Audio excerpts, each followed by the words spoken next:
Welcome back to the Flat Earth podcast. It's been a little minute. I've been busy. I've got a new job. I've got other stuff that's demanding my time, but we're trying to get back on schedule a little bit.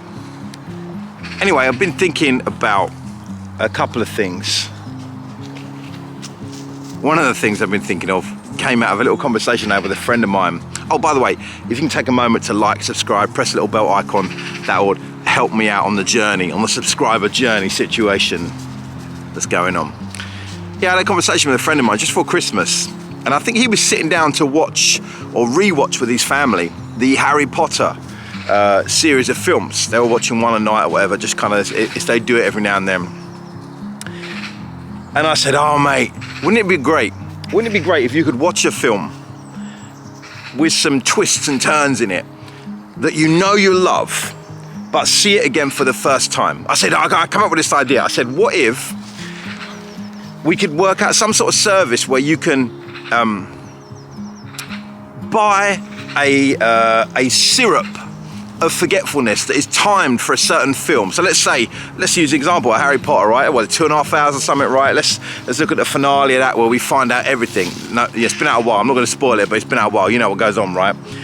So you sit down to watch the last Harry Potter, or Usual Suspects, or Fight Club, or Pulp Fiction, or No Way Out, or Sixth Sense, or fill in the blank, any film with a twist. But shortly before you watch it, you work out the time of the film and you pour the correct amount of syrup of forgetfulness and you shoot that down.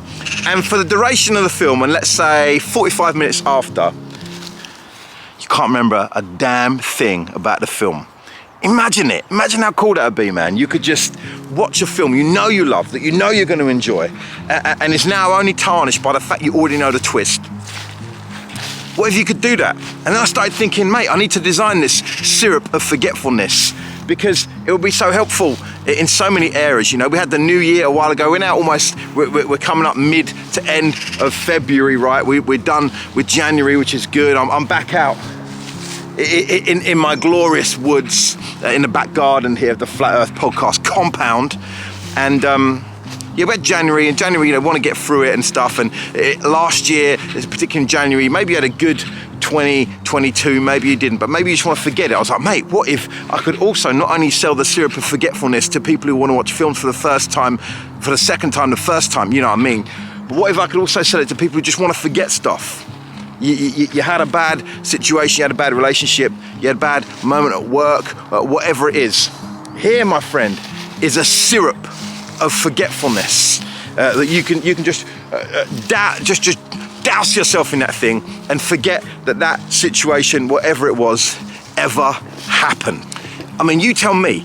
I think that sells, man. I think that does gangbusters, man. I think that does really good, that syrup of forgetfulness, and you can sell it to different markets for different reasons. And I don't know, man, just a little idea. Every now and then I have these ideas that they don't really work in reality, but they're a fun thing to think about. But I started to think about that and thinking that would probably sell really well if you could dose people up with moments of forgetfulness for things that they regret or things that affected them badly, just to be able to get out and get beyond that stuff.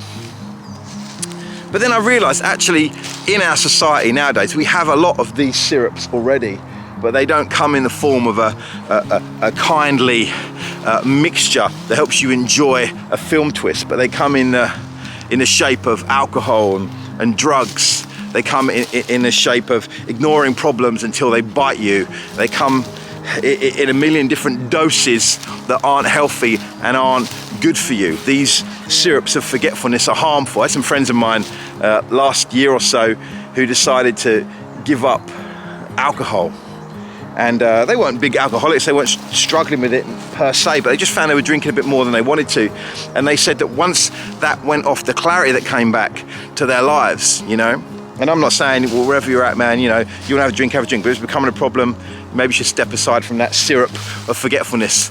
And maybe we are becoming a more forgetful society. I think about the TikTok culture. Come here, boy.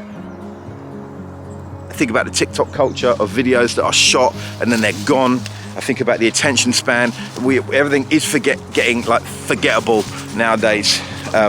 Regrettable, forgettable, you know, whatever, man, mix it up.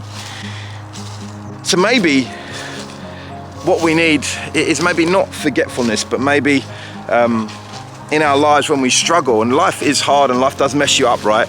Particularly now, particularly in this moment of the price of everything is going up, doom and gloom, wars, calamity, enmity between people, earthquakes. And I know that some of those things might tempt you to say, yeah, I want to forget this particular chapter, but maybe what we actually need is a balm of remembrance. That what we really need to have is the ability to recall to memory good things, wonderful things, that we've been in situations before and we made it, we overcome. Maybe what we need to do is not have a syrup of forgetfulness, but that balm of remembrance that kind of brings us back to like, okay, I'm gonna get through this. I've got people around me. I've got hope.